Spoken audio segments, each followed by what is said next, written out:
Cette localité du district de Yamoussoukro ont dorénavant accès à l'eau potable. Ces travaux s'inscrivent dans le cadre du programme Eau potable pour tous et ont coûté 318 millions de francs CFA. Et puis au Liban, la ministre de l'Information quitte le gouvernement après l'explosion meurtrière dans le port de Beyrouth. Ces derniers jours déjà, plusieurs députés ont démissionné.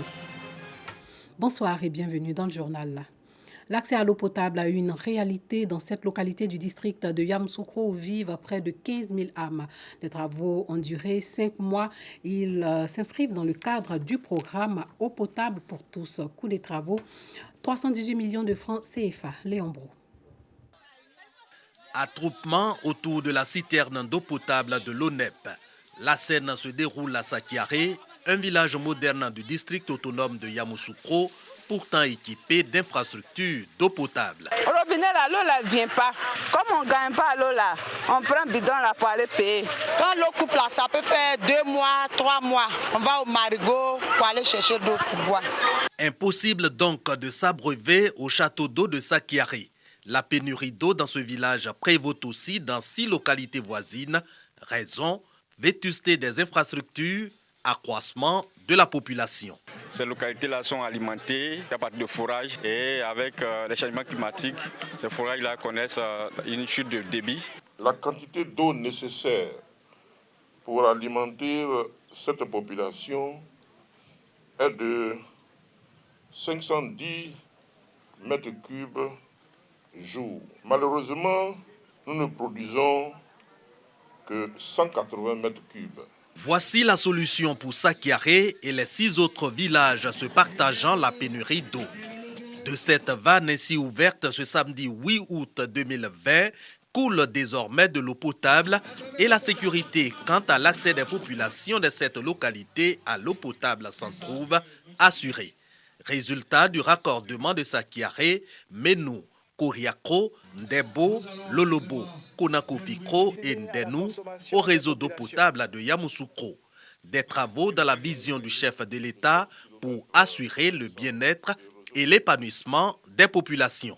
14 800 personnes auront accès à l'eau potable de manière continue. Cela permettra d'améliorer la situation sanitaire des populations, de réduire les corvées d'eau imposées aux femmes et surtout aux enfants et particulièrement aux jeunes filles. Le gouvernement a réalisé de nombreux chantiers dans le secteur de l'électricité, de l'eau potable, de la santé, de l'éducation, de la sécurité, de la salubrité et des infrastructures routières. C'est tout le sens du programme social avec un service public accessible, efficace et de qualité. 5 mois, la durée des travaux de raccordement de cette localité au réseau d'eau potable de Yamoussoukro. Coût 318 millions de francs CFA financés par l'État dans le cadre du programme Eau potable pour tous.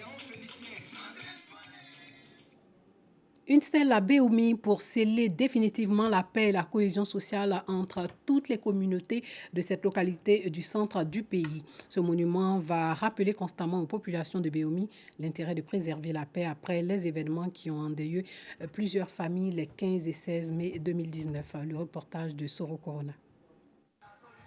Entre la mairie et le centre culturel Alassane Ouattara de Béoumi se dresse une stèle de plus de 3 mètres.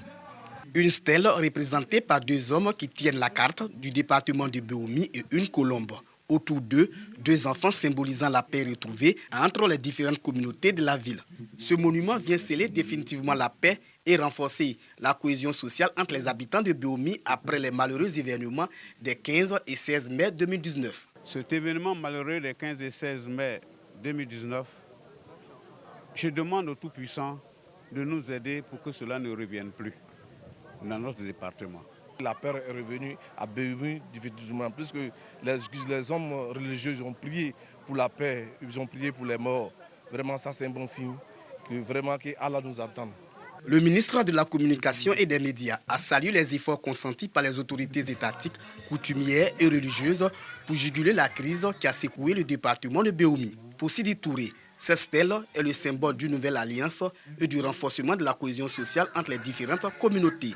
Il a été convenu de matérialiser cet événement à travers une stèle qui marquerait à jamais les mémoires pour que plus jamais, effectivement, ce malheureux événement ne se reproduise à Béoumi ici, mais aussi dans le reste de la Côte d'Ivoire. Nous pensons que si nous gagnons la paix définitive ici à Béoumi, nous sommes certains que la Côte d'Ivoire va gagner la paix sur tout son territoire. La réalisation de ces stèles a eu le soutien du ministère de la Solidarité, de la Cohésion sociale et de la lutte contre la pauvreté. Revivons la commémoration de l'indépendance à Gabiedji, Grand Bérébi et Botro, célébration sobre en raison de la crise sanitaire. La célébration des 60 années d'indépendance a été marquée à Gabiedji par une cérémonie de prise d'armes, de salut aux couleurs et d'une adresse du sous-préfet Bamba Ngolo Fatogoma aux populations venues en nombre restreint. Le représentant du chef de l'État à Gabiedji a rappelé les acquis en matière d'électrification et d'adduction en eau potable dans le cadre du programme social du gouvernement. Le sous-préfet Bamba Ngolo Fatogoma a terminé son discours en demandant aux populations de continuer à respecter les mesures barrières. Grand Bérébi, cérémonie de prise d'armes, revue des troupes, salut aux couleurs.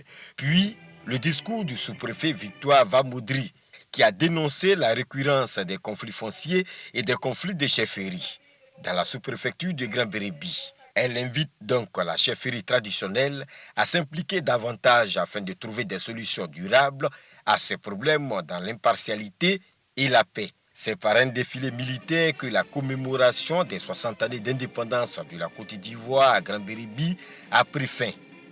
À Brobo, c'est l'ancien de la sous-préfecture qui a abrité la cérémonie marquant le 60e anniversaire de l'indépendance de la Côte d'Ivoire. Une commémoration sobre, loin des animations de grands jours habituels, pour respecter les mesures barrières à la Covid-19.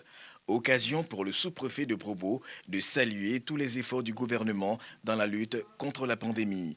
Louis Bonaventure a rendu hommage au président Alassane Ouattara pour toutes ses actions de développement et invité les fils et filles de la localité à la paix et à la cohésion sociale pour préserver ses acquis. Salut aux couleurs et passage en revue des troupes ont constitué les temps forts de cette célébration. Dédicace de l'œuvre Sans frontières et l'amour de Viviane Nyango dans la commune de Yopougon. Le second roman d'essai natif de Guy Bérois dans le centre-ouest du pays est un recueil de nouvelles de 80 pages. Ce livre met en exergue le problème du mariage forcé généralement voué à l'échec. Autodidacte et passionnée d'écriture, Viviane Nyango a sorti son premier livre en 2019. Dangui Dangui était à la dédicace et à la présentation de l'œuvre. Après son premier roman intitulé « Quand le ciel te tombe sur la tête », édité en France en 2019, Viviane Nyango remet le couvert avec « Sans frontières et l'amour ». Ce récit d'une histoire d'amour parsemée de nuages et de tempêtes, raconté par Viviane Nyango, une autodidacte, a touché de nombreux amateurs de lecture lors de sa dédicace à Nyango dans la commune de Yopougon. C'est d'abord sa passion. Le fait d'avoir l'envie d'écrire et voyant son niveau peut-être pas trop élevé, mais qui a une parfaite connaissance de la lecture. Elle a écrit un premier livre que je n'ai pas pu assister à la dédicace. J'ai acheté à la FNAC à Paris, et je l'ai lu et ça m'a touchée. Celui-là, je ne l'ai pas encore lu. Je l'ai acheté, mais je ne l'ai pas encore lu. Je vais le découvrir. Cette cérémonie de présentation et de dédicace de Sans frontières et l'amour a mobilisé de nombreuses personnes de différentes couches sociales.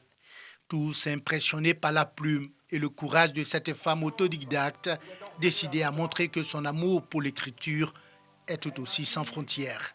Dans les écrits, il y a beaucoup de conseils qui en sortent. C'est parce que les Ivoiriens, généralement, ils ne lisent pas beaucoup. Mais quand même, je sais qu'il y en a qui ont l'amour de la lecture. Et ceux qui ont l'amour de la lecture, quand ils vont lire mes livres, ils vont voir qu'à la fin, il y a toujours une leçon à retenir. Et je veux que beaucoup d'Ivoiriens retiennent mes leçons. J'ai toujours envie de laisser quelque chose sur cette terre des hommes. Passionnée d'écriture aussi bien que de culture, Viviane Nyango a donné à la cérémonie de dédicace de son roman un cachet spécial. Hors de chez nous, 8 personnes, dont 6 Français et 2 Nigérians, ont été tués aujourd'hui par des hommes armés venus à moto dans la zone de Kouré au Niger qui abrite les derniers troupeaux de girafes d'Afrique de l'Ouest. La plupart des victimes des touristes, il s'agit de la première attaque qui a visé des touristes occidentaux dans cette zone depuis qu'elle est devenue une attraction touristique il y a une vingtaine d'années quand un petit troupeau de girafes à Peralta, une espèce qui a disparu du reste de la planète fuyant un braconnier et prédateur, y avait trouvé un havre de paix. La circulation des motos est interdite de jour et de nuit depuis janvier pour tenter de prévenir les déplacements de djihadistes. Et puis au moins 43 personnes sont mortes dans un glissement de terrain qui a emporté des dizaines de travailleurs d'une plantation de thé dans le sud-ouest de l'Inde, selon la police. Le glissement de terrain s'est produit vendredi dans l'état de Kerala, dans le district d'Idukki, mais les opérations de recherche et de sauvetage ont été entravées par les pluies torrentielles de la mousson à l'origine de la catastrophe. Et selon des sources, près de 80 personnes étaient installées sur la zone touchée, dont beaucoup restent portées disparues. L'État du Kerala avait déjà été frappé vendredi par une catastrophe liée à la mousson avec le crash, vous vous souvenez, d'un avion commercial au moment de l'atterrissage dans une tempête qui a entraîné le décès d'au moins 18 personnes. Et puis démission de la ministre de l'Information au Liban, où le gouvernement est confronté à la pression accrue d'une population furieuse 5 jours après l'explosion de Beyrouth qui a fait au moins 158 morts et des milliers de blessés. L'explosion du port de Beyrouth, vous l'avez compris, selon des médias locaux, le Premier ministre Hassan Diab a rencontré plusieurs membres de son gouvernement et examine encore la situation avant de trancher sur une éventuelle démission collective de son cabinet.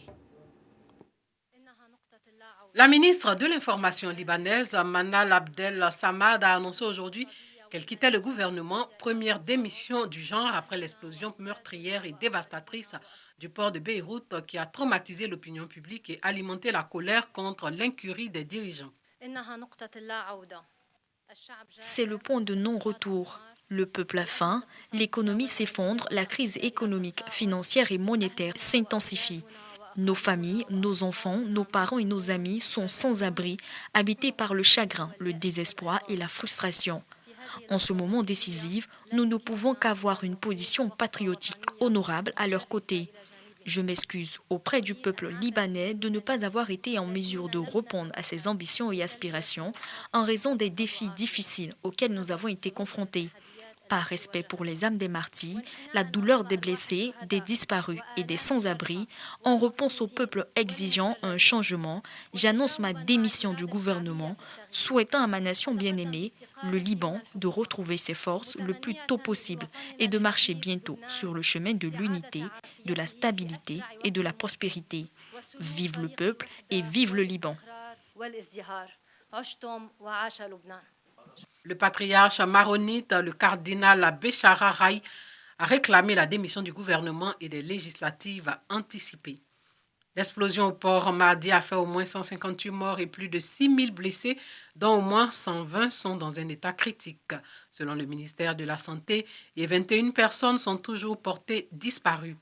Ces derniers jours déjà, plusieurs députés ont démissionné.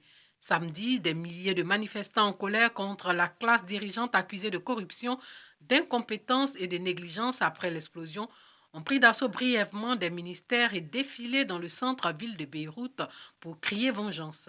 Pour tenter d'apaiser la colère de la rue, le Premier ministre Hassan Diab a annoncé samedi qu'il proposerait des législatives anticipées et s'est dit prêt à rester au pouvoir pendant 2 mois, le temps que les forces politiques s'entendent. Et puis, cette information qui vient de nous parvenir, le ministre de l'Environnement du Liban vient aussi de démissionner et l'aide d'urgence collectée aujourd'hui au cours d'une visioconférence organisée par la France et l'ONU pour le Liban. Après l'explosion, bien entendu, qui a dévasté Beyrouth, s'élève à un peu plus de 252 millions d'euros, soit 164 milliards de francs CFA. Rappelons que la déflagration a été causée mardi par 2750 tonnes de nitrate d'ammonium stocké depuis 6 ans au port de Beyrouth sans mesure de précaution. Elle a provoqué un cratère de 43 mètres de profondeur selon une source de sécurité. Voilà, c'est sur cette information que s'achève ce journal. Merci de l'avoir suivi et surtout, portez-vous bien.